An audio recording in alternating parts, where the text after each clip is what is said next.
Olá, eu sou a Adriana Resplandes. E eu sou a Raíssa Osório. Nós somos analistas do CERT Senat e esse é o Nós, Elas e Todo Mundo. no transporte e em qualquer lugar. Nesse episódio do mês de maio, a gente vai receber uma convidada muito especial para falar sobre um tema muito relevante para o setor de transportes e toda a sociedade, que é a empregabilidade feminina e a equidade de gênero. E vamos começar o Bloco Nós, que traz um olhar sobre a perspectiva do setor de transporte. Especificamente nesse bloco, vamos tratar do tema sobre a ótica do modal aéreo.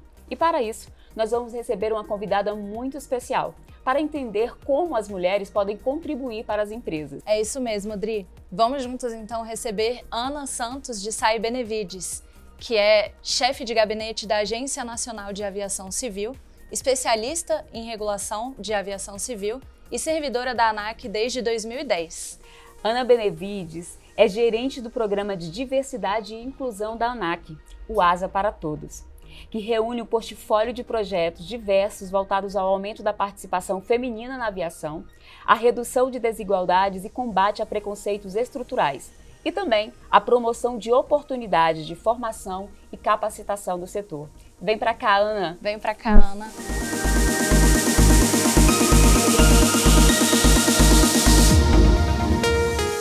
Bom, obrigada Raíssa, obrigada Adriana por me receberem. Eu sou servidora da ANAC desde 2010, então estou trabalhando com aviação civil já tem mais de 15 anos. E na ANAC não é muito diferente do que é trabalhar no mercado, né? É um setor que é predominantemente masculino, como é a verdade na maior parte dos modais de transporte. Na agência, mulheres são 25% do corpo técnico da ANAC e hoje nós somos 29% dos cargos de liderança. Então, apesar de subrepresentadas, né, em consideração à proporção da população em geral, a gente tem boas oportunidades de participar e de crescer dentro da agência. A gente sabe que o setor de transporte ele ainda é predominantemente masculino, porém a gente já evoluiu muito e a gente sabe que tem muitos espaços, né? No seu ponto de vista, o que ainda falta para esses espaços serem preenchidos? Olha, essa é uma ótima pergunta, viu, Adriana? Eu diria que a gente precisa, sobretudo, aumentar a representatividade. Quando a gente pensa nas crianças, a gente sabe hoje, tem diversas evidências, tem um estudo do Reino Unido que fala sobre isso. Antes dos 7 anos de idade, as crianças já incorporam determinados estereótipos de gênero. O que quer dizer que uma criança já muito pequena entende que tem profissão de menina e profissão de menino. Sim. Então, a gente precisa ver um para sonhar ser um, né? Enquanto as mulheres forem minoria no setor de aviação civil, a gente vai continuar tendo uma restrição aos sonhos das crianças. Então, a gente precisa, em alguma medida, aumentar a quantidade de mulheres que estão em posição de visibilidade na aviação civil, e eu acredito que isso seja verdade também para os demais modais de transporte, para que a gente tenha uma distribuição igualitária das aspirações.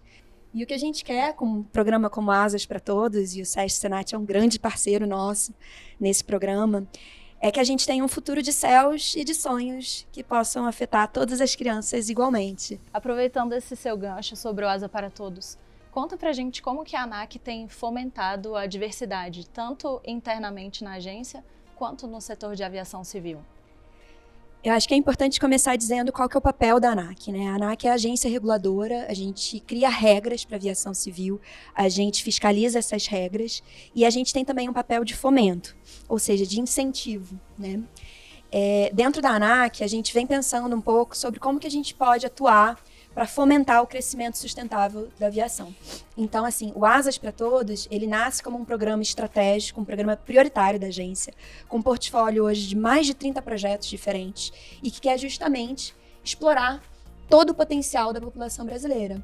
Então, a gente sabe hoje que mulheres são 51% da população brasileira, a gente não vê esse potencial totalmente atingido dentro da aviação civil. Se a gente pensar nos pilotos, mulheres são 3% dos pilotos brasileiros, são 3% dos mecânicos de manutenção, e a gente estima que a aviação civil vai dobrar nos próximos 20 anos. Então, como que a aviação vai continuar crescendo, prescindindo, sem aproveitar metade da população brasileira? Então, a agência vem pensando nisso não só como um imperativo de justiça social, mas também como um imperativo de crescimento sustentável. Para crescer, a gente precisa interessar meninas nesse sonho. Que esse sonho não seja um sonho só de meninos, mas que seja também um sonho de todos. Então, hoje, na ANAC, a gente tem alguns projetos dentro do Asas para Todos que são voltados também para o nosso corpo técnico.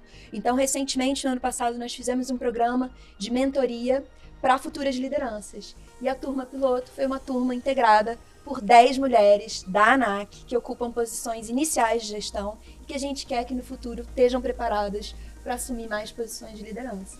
A ANAC almeja fomentar essa representatividade. Quais as vantagens disso? Perfeita pergunta. Bom, a gente poderia apontar aqui para as diversas evidências de que empresas diversas, na verdade, lucram mais, performam melhor. Mas o objetivo da ANAC não é o lucro. Nosso objetivo é a excelência. Nosso objetivo é garantir excelência e segurança na aviação civil para toda a sociedade. E quando a gente pensa em excelência, um serviço não pode ser excelente se ele só atingir algumas pessoas.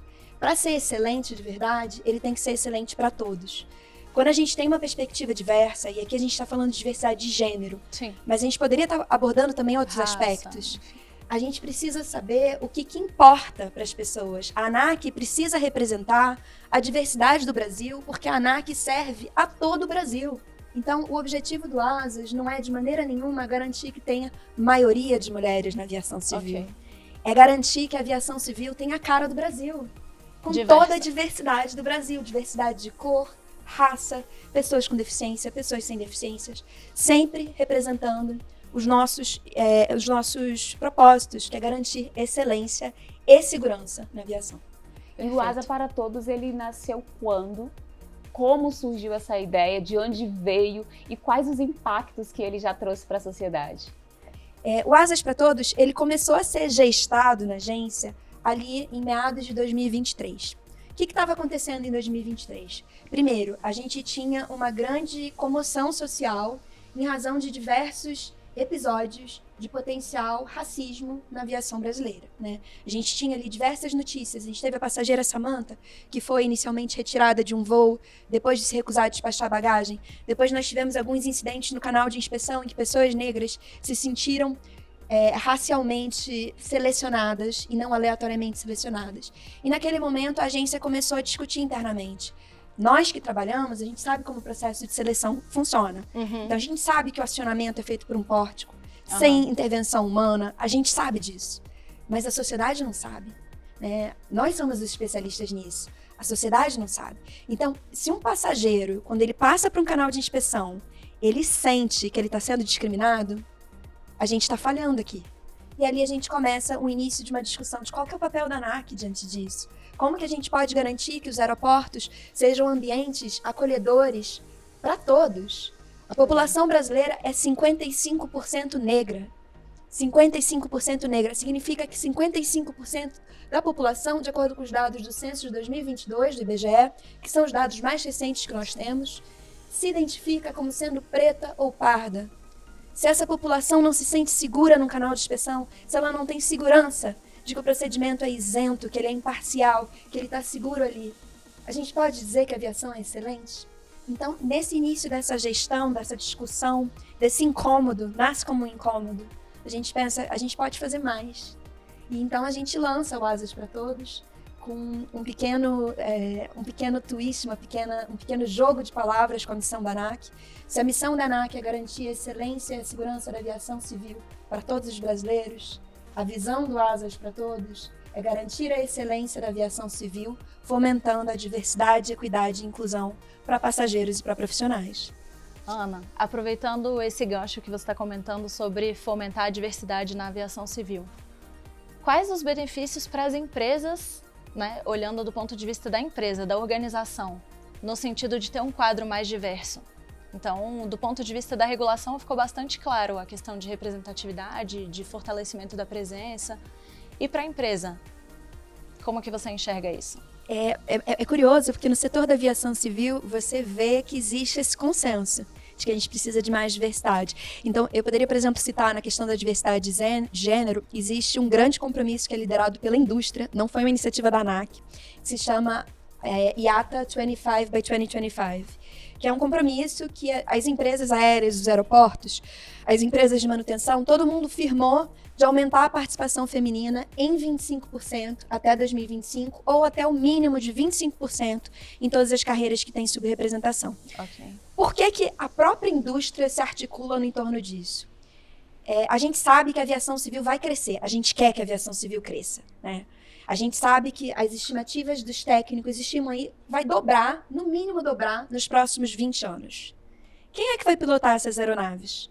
Se a gente não está recrutando mulheres. Se 55% da população brasileira é negra, e a gente não vê pessoas negras num cockpit hoje, numa cabine de comando de aeronave. Ok. Então, recrutar todo o potencial da população brasileira, o potencial de raça, o potencial de gênero, ele é um imperativo de crescimento sustentável. Mas, assim, para além da questão do crescimento sustentável, quando a gente fala de diversidade, a gente fala de diferentes ângulos de que as pessoas experimentam a vida. Então, a diversidade, ela traz inovação.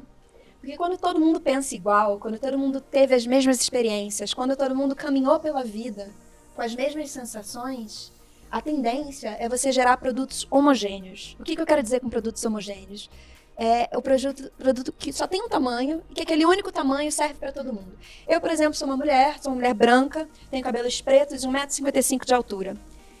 Se você colocar todos os armários de cozinha a 2 metros do chão, isso não me serve. Mas talvez, se você não tiver uma pessoa pequena na sua equipe, ninguém vai apontar isso como um problema. Se você não tiver na indústria pessoas que representem a diversidade dessas experiências, você perde no seu potencial de inovação, você perde no seu potencial de servir. E toda indústria oferece um serviço ou um produto. E esse serviço ou produto precisa atender a maior quantidade de consumidores possível, considerando a diversidade das suas experiências. Então, é por esses motivos que a diversidade ela é vantajosa.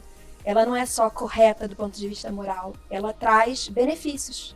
Para as empresas, para a sociedade, para todo mundo. Para todo mundo. E a gente percebe que essa questão da diversidade nas empresas, ela não pode ser, eu vou colocar pessoas aqui com recorte de gênero, de raça.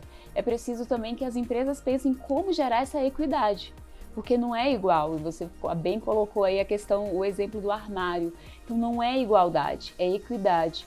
E como que você vê que as empresas podem contribuir para poder colocar toda essa diversidade, mas pensar em meios diferentes para que todo mundo se sinta acolhido, que todo mundo se sinta representado dentro da empresa? Olha, Adriana, eu acho que a primeira coisa que a gente precisa saber é que isso é um processo, né? Não é suficiente a gente dizer, a partir de agora vai ser tudo igual, vai ser tudo justo e magicamente o mundo se transforma. Não. Não existe neutralidade de escolha. Os ambientes, eles não são neutramente definidos. Isso foi definido a partir de um processo histórico institucional, que leva em consideração as preferências de certas pessoas. O ambiente de trabalho, se a gente falar aqui de equidade de gênero, que é o objeto aqui do nosso programa, né? Uhum.